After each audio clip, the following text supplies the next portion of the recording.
Good evening, good evening, good evening. I know you probably think you're seeing double today.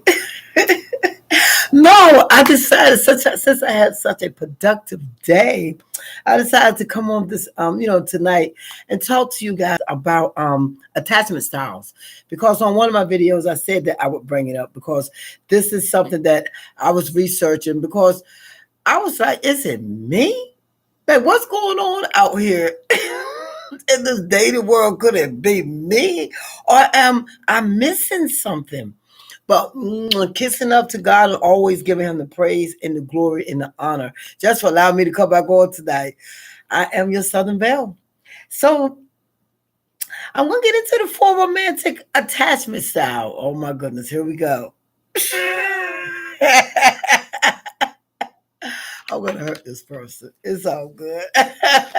So first I'm gonna tell you what attachment styles are. Okay.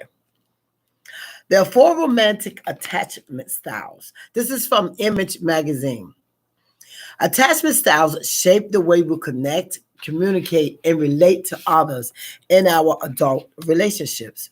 Attachment is first solidified in childhood and transferred into adults and romantic entanglement. I'm sorry, I had to get this out. Okay, and romantic entanglement. Attachment styles are rooted in attachment theory and grew from research conducted during the 1960s and 1970s. They play a critical role in how we connect with others, form bonds, and have intimate relationships. Knowing your attachment styles can improve self awareness, better communication, healthier relationship choices, conflict resolution, and personal growth. Okay, although I didn't research this before I got into these relationships, situationships, or whatever they call them nowadays. So anyway, what the first attachment style, because I wrote them down in my comments, is your anxious attachment style, preoccupied. This has a deep fear of abandonment. They seek excessive closeness and reassurance, overly dependent on partners for validation, and tend to be insecure, jealous, and preoccupied with the relationship. Inconsistent and unpredictable caregivers during their childhood might be the reason why they feel like that, unworthy of love and unvalued.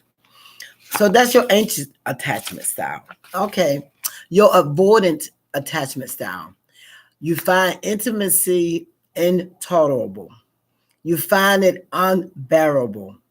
So they avoid it. The avoidance avoid intimacy. They value independence and self-sufficiency, find great discomfort with closeness, which make them appear distant or emotionally unavailable. They repress their emotions and avoid many conflicts or any conflicts. Experts believe this was developed in childhood where the caregiver was emotionally distant or dismissive. Vulnerability is a no-go in the relationships, and they find relationships very difficult. Disorganized attachment style. This is it's like being on traveling on a roller coaster. You can't even get off. You swing from incredibly high to unthinkable lows. Um, this style it combines. It's a combination of the anxious, and the avoidance style. So it's a combination of both. Confused and inconsistent, fearful of intimacy and rejection. This style comes from trauma or abuse suffered during childhood, or your caregiver was fighting a lot. Unstable relationships are hard to sustain. Secure attachment style. This attachment style is the golden child of the attachment styles. You understand more. You don't mind sharing. You give your all. You show empathy and compassion. Consistent, responsive, supportive childhood is the reason for that. So when I looked at all the attachment styles, I think I got a little bit of all of them. I could pick out something for each one of these attachment styles. Maybe I should come up with my own attachment style. I should have came up with one before I came on. Because this is true. I think and I've dealt with stuff like that, and you realize that a lot of this comes from childhood. A lot of this comes from the way you was raised. Especially when they say the avoidant, that comes from, I guess, your parents are not really showing you the things that you need as a child.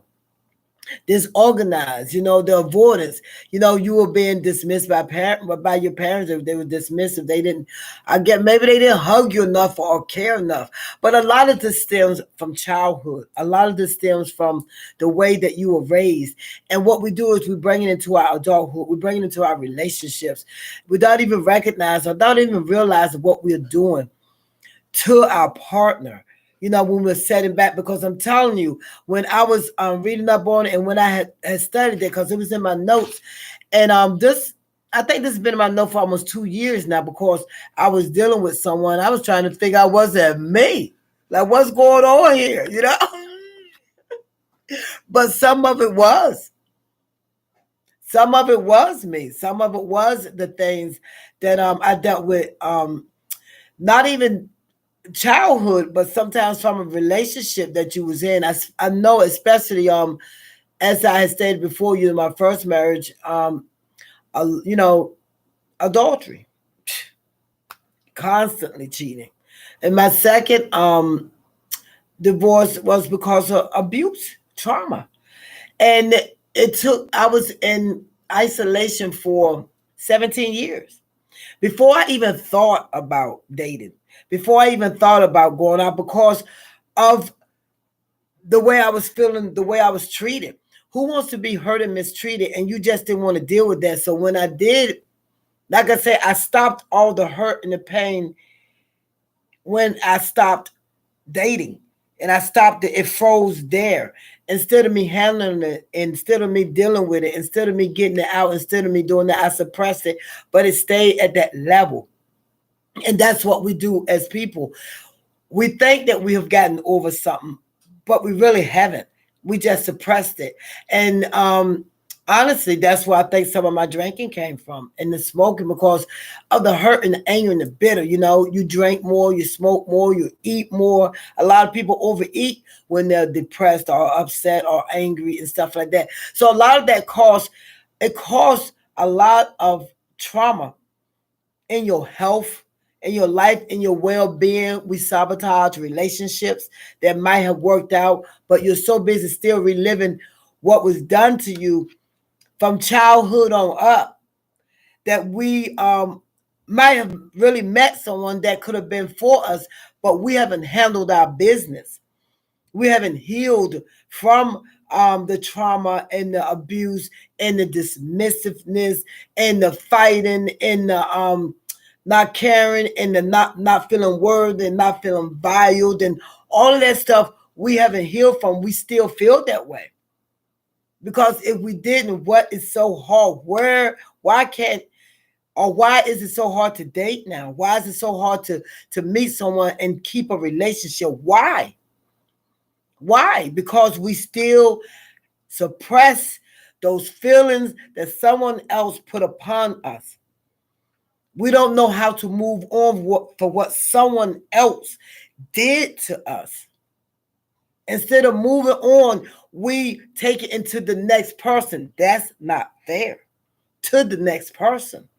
You might have met someone that was willing to deal with certain things, but we're still so hurt and still so angry and still so bitter and still so closed in and still so fearful that we are not giving that other person a chance. You can't treat the person that you're dealing with like the person that you dealt with.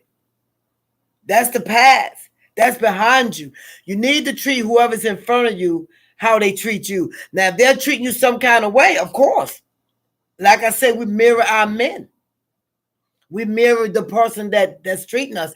If you're treating me good, if you're treating me right, then it should be easier to treat you good and treat you right. Sometimes we find reasons to be angry and upset, and instead of doing what we have to do to better the relationship.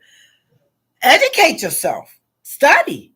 Know what's wrong. Know what happened. That's what I did. I educated myself. I studied, and I read a lot, and I try to figure out things that are wrong and things that are going on within me, so I can reflect it, or I can, you can see it within me. I'll put it like that, because if I'm walking around with all this weight on me, with all this hurt and hate and anger, it's gonna show.